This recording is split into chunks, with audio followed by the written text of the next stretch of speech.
মানুষ মানুষের আনুগত্য করে, মানুষ মানুষের কথা শোনে দুই কারণে, এক ভয়ের কারণে, দুই মুহাব্বতের কারণে। ঠিক আল্লাহ তাআলা যত আহকাম, যত বিধিবিধান বান্দার উপরে নাজিল করেছেন, বান্দা আল্লাহ তাআলার সমস্ত বিধিবিধানকে এই দুই কারণেই মানতে বাধ্য হয়।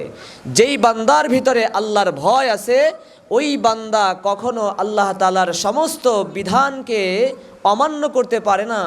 যেই বান্দার মধ্যে আল্লাহর মুহাব্বত আর ভালোবাসা আছে, ওই বান্দাবান্দি কখনো আল্লাহ তাআলার বিধানকে অমান্য করতে পারে না।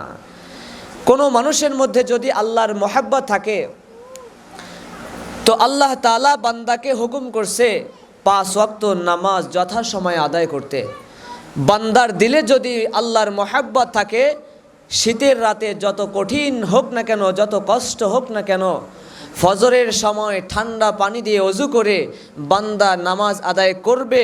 আল্লাহ তাআলার যেহেতু তার দিলে আল্লাহর মুহাব্বত আছে, ভালোবাসা আছে, এজন্য আল্লাহর এই ফরজ বিধান ফজরের নামাজটা সে কখনো কাজা করবে না।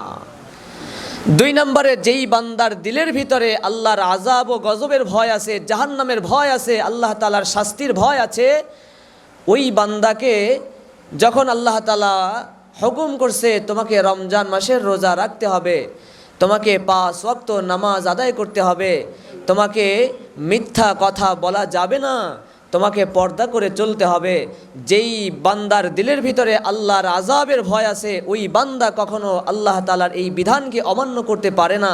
সে কখনো নামাজ ছাড়তে পারে না, সে কখনো মিথ্যা কথা বলতে পারে না, সে কখনো অন্যায় কাজ করতে পারে না।